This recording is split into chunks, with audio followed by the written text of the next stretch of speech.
If something is wrong for you or me, it is also wrong for the cop, the soldier, the mayor, the governor, the general, the Fed chairman, the president. Theft does not become acceptable when called taxation, counterfeiting when they call it monetary policy, kidnapping when they call it the draft, mass murder when they call it foreign policy. Welcome to Keith Knight, Don't Tread on Anyone. Today we have a professor of economics at George Mason University, a senior fellow of the F.A. Hayek Program for Advanced Study in Philosophy, Politics, and Economics. Mr. Boudreaux, thank you so much for coming on. Thank you for having me. When you say free market capitalism, what does that mean? For me, it means that there's a heavy, strong presumption that every adult can use his or her property as he or she sees fit. They can sell it, they can use it, they can destroy it, they can accumulate it, they can build on it, they can build with it. It's a strong presumption. I understand that you can make plausible reasons for having that presumption rebutted in certain circumstances, but in all societies that prosper, that presumption does remain very strong, and it is relatively seldom overturned. So that's what I mean by free market, and the resulting exchange ratios, the prices at which people sell their products, including their labor services, is also determined by voluntary exchange and not by tradition and not by the dictate of political authorities. And what would you say, you've been very critical of government intervention, what would you say is the main difference between doing something in the market or using the state as the mechanism to achieve a goal? Well, in the market, the actions are voluntary and they are discrete. So you and I agree to do this program on whatever terms we agree. I go to the supermarket. I agree to pay $3 for a gallon of milk, and the supermarket agrees to give me a gallon of milk in exchange for my $3. And we don't have anyone superintending our decisions. They don't have anyone overriding our decisions. And so there's a strong presumption that when two adults engage in voluntary trade, that both adults gain from that trade. Of course, people make mistakes, but that's true in all realms of human endeavor. So the presumption is that when people exchange voluntarily property that belongs to themselves rather than property that belongs to others, that because in each case, each person is made better off, the accumulation of those exchanges makes everyone in the society better off. Now, say I am a progressive who believes that the consumer, it's very difficult to have knowledge about all the products you use throughout the day in order to live, whereas these big corporations, they have so much money that why would they care about one customer out of the billions they have potential? My question to you is, as the free market advocate, who protects the consumer? Competition protects the consumer. And if a corporation, from each consumer's perspective, that consumer is one of many customers for the corporation. But the corporation cannot afford to treat each consumer in that way. If the corporation mistreats me, then word gets out to other consumers, and other consumers then are less likely to deal with that corporation. If you look at actually the way corporations behave, corporations are incredibly sensitive to what consumers think about them. Of course, you can find exceptions. You can find exceptions to almost any rule in human behavior, but corporations are incredibly sensitive to their public image. And just my colleague Tyler Cowen wrote a wonderful book earlier this year called Big Business. I think it's called Big Business, in praise of America's great anti-hero, or something like the subtitle. And he makes the point, I think he's correct. If you look at actually the performance of large corporations in market economies, they have done far more to improve the living standards of ordinary men and women than have any intellectuals, than has the state, because businesses know that the greater their success at satisfying consumers, the higher will be their profits. The higher are their profits, the greater is the temptation for other people, other corporations, other entrepreneurs to imitate them or to try to outdo them. That's the competitive dynamic market process, and that is key to what has driven our standard of living to the astonishing height at which it is today, and will continue to rise as long as the market it continues to breathe.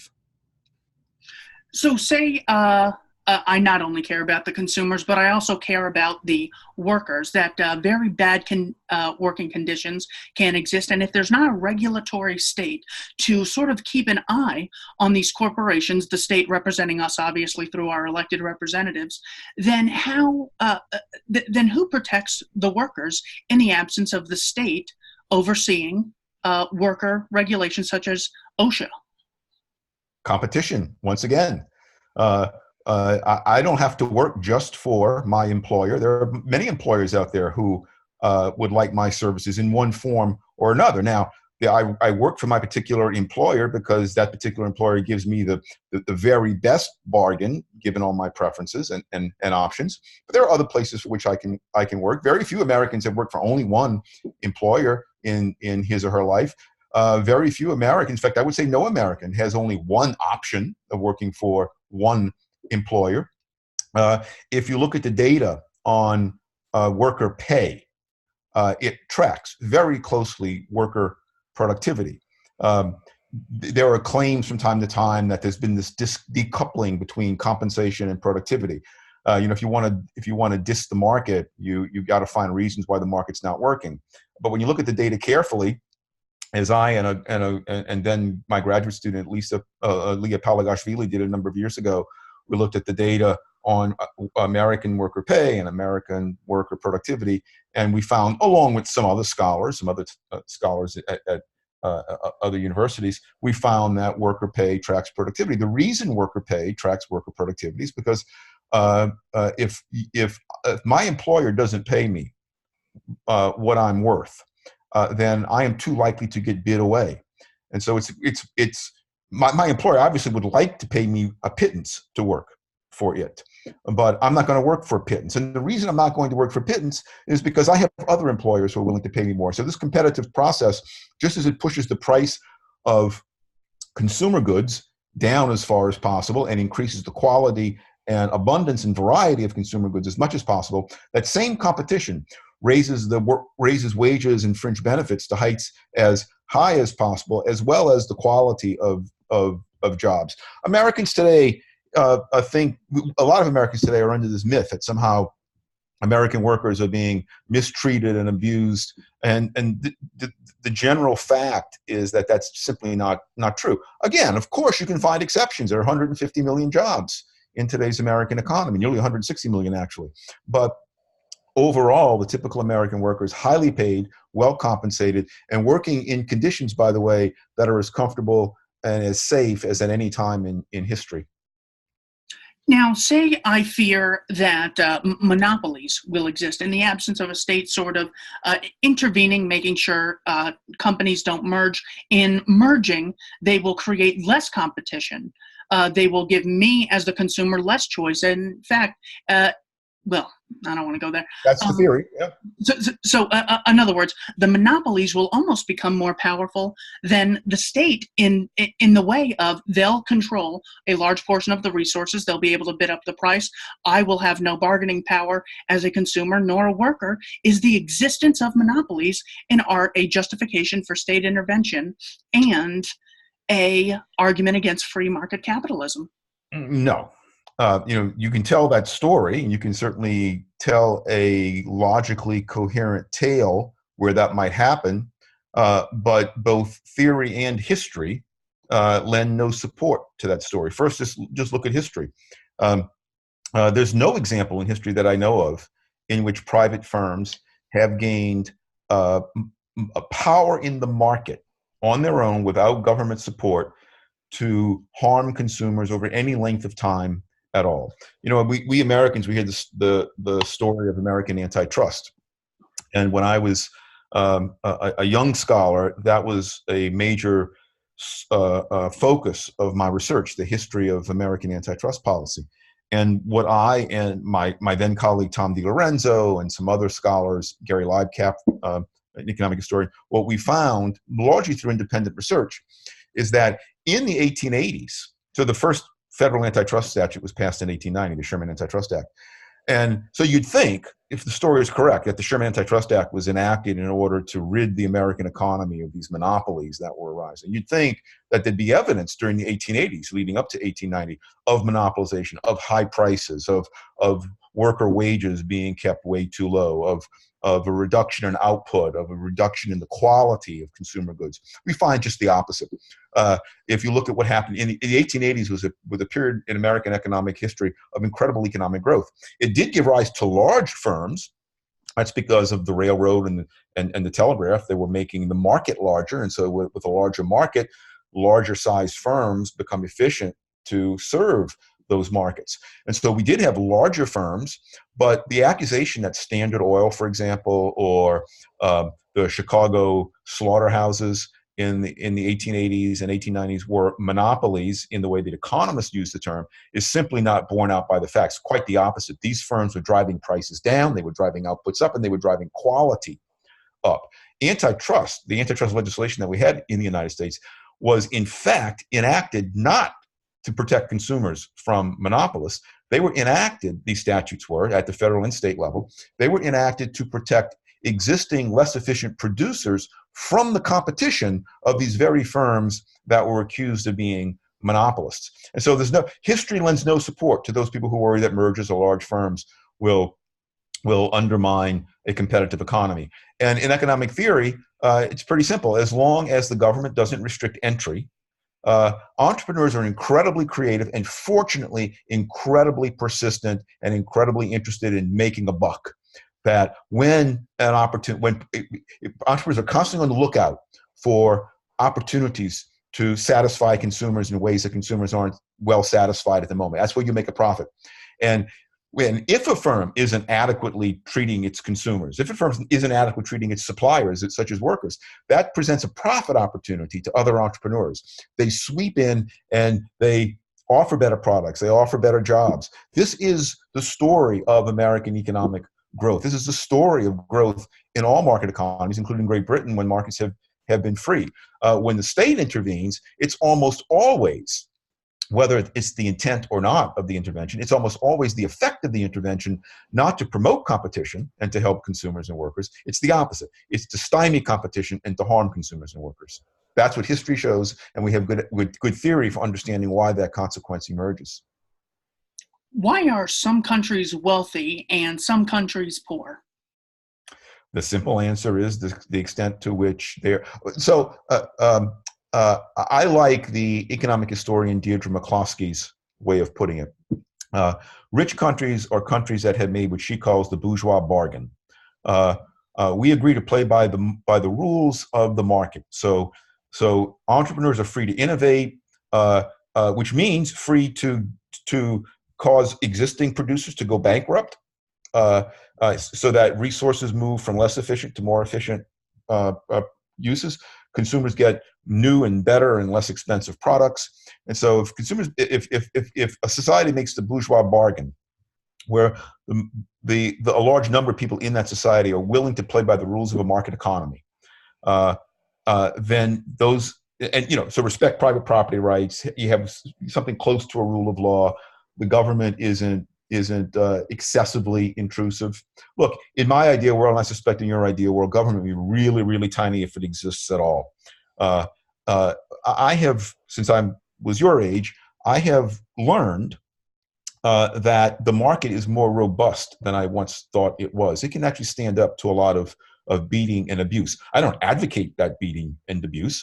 The world would be better if that beating and abuse didn't occur, but it's not the case that the slightest intervention here, or the excessively high tax there, is going to cause society to cause a market-oriented society, to crumble into rubble. It takes a lot to destroy a robust market economy, and so that's why, over the long run, I remain optimistic. But we in the United States are wealthy to the extent that our ancestors have, and to the extent that we continue to stick to this, have made and continue to stick to the bourgeois bargain. We still largely honor entrepreneurs. There's freedom of entry into most markets. Government isn't so arbitrary yet that it destroys enterprise. And as long as those little niches of freedom exist, we will continue to prosper. Again, I would like the government to be much smaller. I would like taxes to be much lower. I'd like regulations by government to be much fewer. Things would be even better. But we still do have, I think, a more or less a bourgeois society, and that can save us from a lot of evil and a lot of calamity. You wrote an article titled, "You Are Richer Than John D. Rockefeller." I'm curious, what did you mean by that, and how do you measure wealth in an economy? Yeah, so I mean, obviously, at the ultimate level, how wealthy you are, how materially well off you are, or how wealthy you feel, is a subjective matter. But what I meant by that is, if you just look at the access to material goods and services that people have today, compared to the material goods and services that John D. Rockefeller had 100 years ago. I wrote the piece in 2016, but it's still applicable in 2019. And so John D. Rockefeller was arguably certainly the richest man in the world, certainly one of the richest Americans, famously rich. He had things that you and I don't have, and you and I will never have. He had many, many homes. He had a home in Newport. He had he could buy an island if he wanted. You and I will never be able to buy an island or have a prime beachfront property. So in that sense, he is richer. But in a lot of senses, we are richer. We have, I don't know, antibiotics, which for me is a big thing.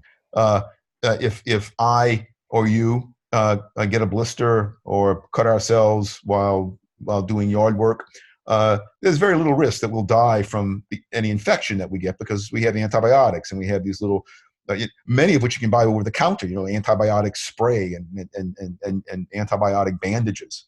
John D. Rockefeller didn't have that. Air conditioning.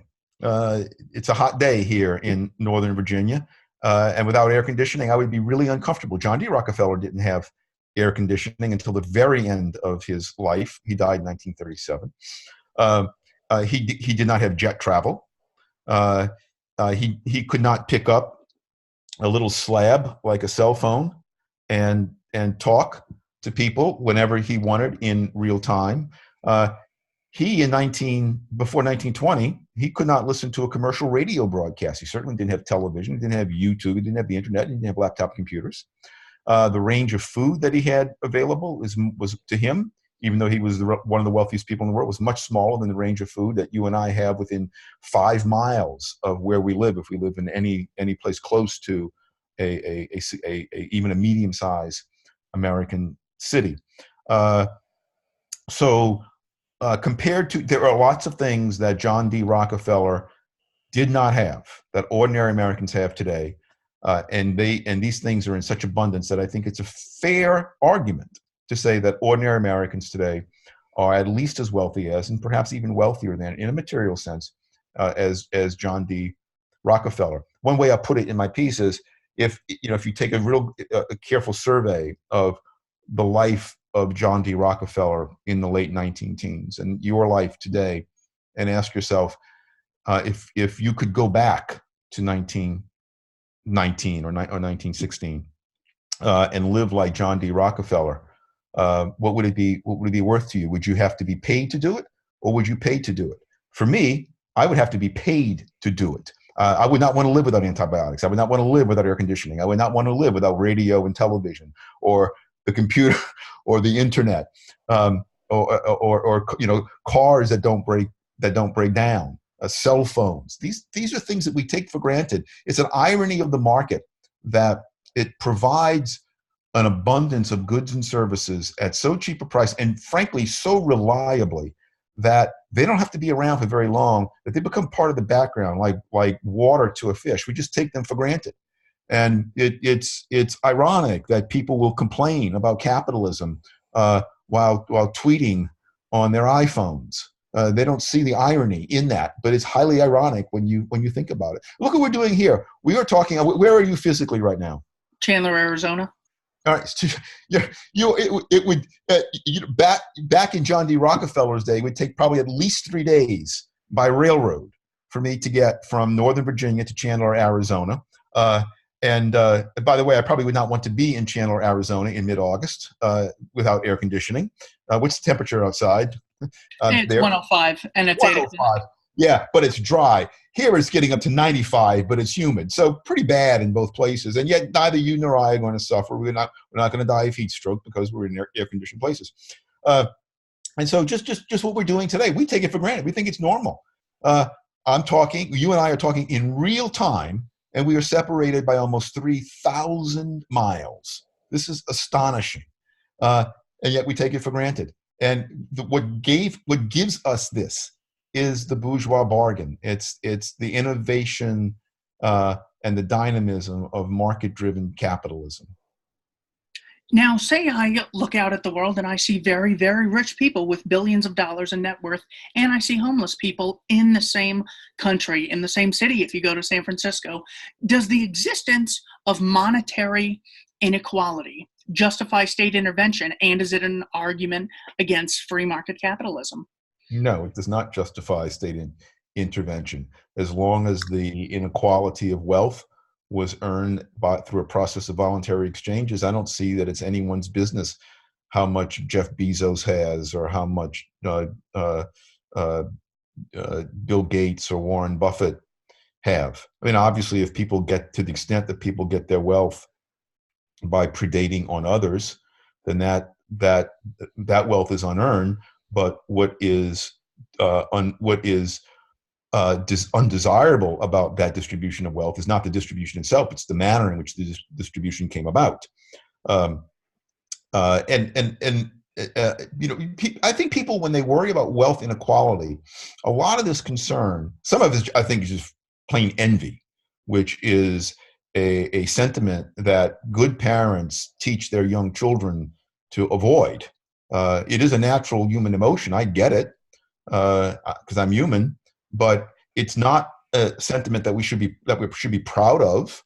On those occasions when I feel envy, I scold myself. I don't like myself. I try to rise above that base sentiment. So I think a lot of the hostility to wealth inequality is just envy, just knowing that Jeff Bezos has more money than me. I wish I had that much money, and so I'm envious. But a lot of the concern, I think, is well-meaning in the sense that it's not driven by envy, but it's driven by economic ignorance. A lot of people have this notion that wealth in the world is this big blob, and it exists, if not in fixed quantities, independently of human action and human institutions. And if wealth is just this big blob of stuff out there that has nothing really to do with your choices or my choices or the institutions of the society in which we live, then if you happen to grab a larger chunk than I have, or if a larger chunk happened to fall onto your house than fell onto my house, then it might be difficult to justify. But of course, wealth isn't a pre-existing chunk of stuff that exists. It's created. Wealth is created. The first book in modern economics, my discipline, it was written in 1776 by Adam Smith, and the full title is An Inquiry into the Nature and Causes of the Wealth of Nations. Into the causes of the wealth of nations. Wealth has causes. And for most of human history, not much wealth was caused because we weren't very wealthy. We, fortunately, in the past 200 or so years, have stumbled upon a set of social institutions, this bourgeois bargain that McCloskey talks about, that allows the creation, the causation of a great deal of wealth for ordinary men and women. What people who complain about income inequality, many people who complain about income inequality forget or don't realize is that if you just start willy-nilly redistributing the fruits of wealth creation, you will destroy or at least greatly hamper the institutions and origins of that wealth itself. And so you'll have a lot less wealth to distribute. And also there's this, when wealthy, so Jeff Bezos, I don't know what magnitude, what multiple of wealth he has more than me, several 100,000 times more wealth than me. And I'm pretty well off, even by American standards. But he's vastly more rich than me. But does Jeff Bezos eat, say, 170,000 times more food than I do? Is the quality of his wine 170,000 times better than mine? Will he live 170,000 times longer than me? Is his computer 170,000 times better than me? Is his healthcare 170,000 times better? No. Right? In some cases, it's not better at all. I bet when he has a headache, he takes exactly the same thing I do, bare aspirin. I bet he eats the same number of calories as I do. I bet the temperature in his home is identical to the temperature in my home. He probably sleeps the same number of hours that I actually maybe sleeps less because he's more productive than I am. And so much of the great majority of Jeff Bezos's wealth, and this is true for other people like him, is not tied up in a bunch of consumption goods that he's gobbling down. It's invested in companies that produce outputs that make your life and my life better, that create jobs for fellow Americans and for people around the world. And so if the government seizes a great deal of Jeff Bezos's wealth, it will take resources from where they are being used to produce, not for Jeff Bezos directly, but for you and me and countless other people, and be wasted in whatever programs the government uses those resources for. But on this issue, my ultimate argument is an ethical one. If Jeff Bezos didn't steal his wealth, if Bill Gates didn't steal his wealth, and they are entitled to that wealth, I am not entitled to it. Even if you can tell a fully coherent story that the world would be made better off by taking his wealth and giving it to me, I'm not entitled to it, so it's not mine, and I don't want it. So say I only care about the poor and the general well-being of the nation state. Why should I, someone with such a big heart, advocate something like free market capitalism? Because free market capitalism is proven historically to be the greatest benefactor of the poor and the middle class. Free market capitalism has done far more for the 99% than it's done for the 1%. Sure, it's enriched everyone, but 300 years ago, the elite, the 1%, they had solid roofs above their head. They had solid floors beneath their feet. They could take leisure. They could educate their children. They could snap their fingers and get light when the servants would run in and light the chandelier, right? Ordinary people, 99% of people didn't have that. Most people had thatched roofs above their heads, and they had dirt floors beneath their feet. They didn't have indoor plumbing. They didn't even have windows on the huts that they lived in many cases. They used farm animals for heat. They died really early. They had very seldom had opportunities to learn and for cultural enrichment.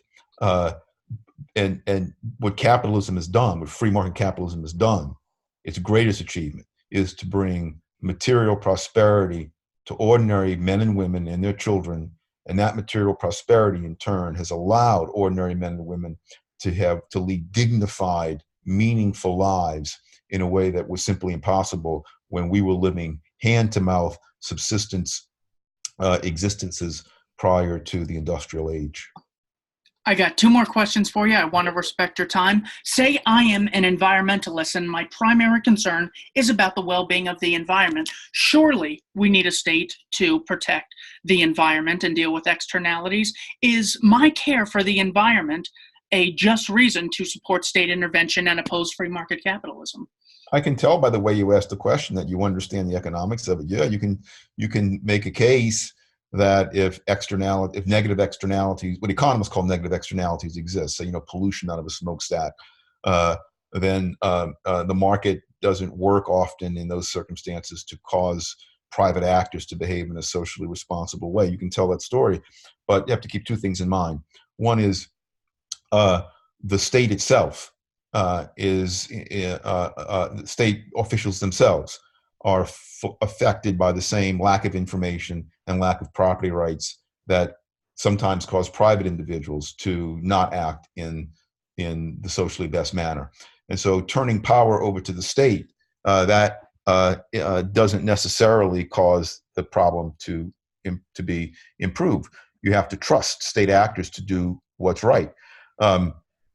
You can tell a coherent story where that might happen, but if you look at the most powerful states in the past 100 years, they have been the states that have they have ruled over countries that have had the worst pollution: the Soviet Union, Eastern Europe. Pollution in those countries under the collectivist governments of the 20th century have been much more lenient on polluters than have Western governments.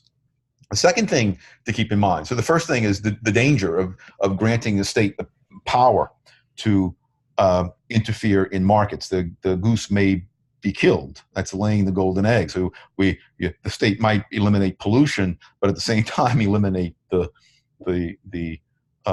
wealth that we all like the markets to provide. Second thing to keep in mind is that if you look at the actual environment that we ordinary people live in, I like to put it this way: we today are lucky to be able to worry about things like global warming and species loss. I'm not saying here that we shouldn't worry about those things, but we're fortunate that so many of the environmental problems that afflicted our ancestors have been solved, that now we can turn our attention to problems that are far more speculative and whose consequences are far more distant than were the environmental damages and that ravaged our ancestors. Prior to the industrial age, there was no indoor plumbing. I don't have to. You don't need much of an imagination to figure out how bad that would be. Again, we were living beneath thatched roofs and on dirt floors. There were no antibiotics. One of the greatest pollutants in human history is bacteria that killed us. We have this great anti-pollutant called antibiotics, that when we get a cut or we get an infection somehow, we take the antibiotic and that pollution goes away. That's brought to us, by the way, by industrial capitalism. We have air conditioning, flush toilets. We have antibacterial soaps. We have cleansers in our home. We have these machines in our home called washers, dryers, and electronic dishwashers. All of these things make our personal environment a lot cleaner. And so the environments in which we personally live today are far cleaner than were the environments in which even the rich lived 200 years ago.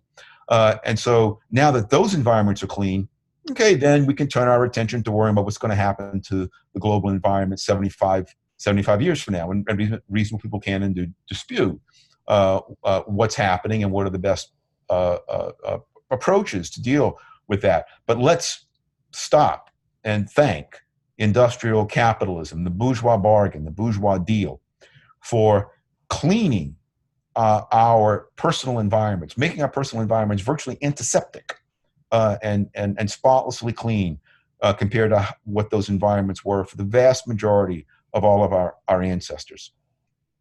And finally, one book. If you could recommend one book for everyone in the world to read, what book would that be? Wow, what a great question. Any constraints? I mean, so if you're asking so the book that I found most influential on me, F.A. Hayek's, the first 2 volumes of F.A. Hayek's Law, Legislation, and Liberty. But I can't just say one. I would say Julian Simon's The Ultimate Resource. Ooh, that's a good one. Got to send a copy to Paul Ehrlich and Thomas Malthus's grave. Yeah. Don Boudreaux, thank you so much for coming on. I greatly, greatly appreciate your time. It's been a pleasure being with you. Thank you.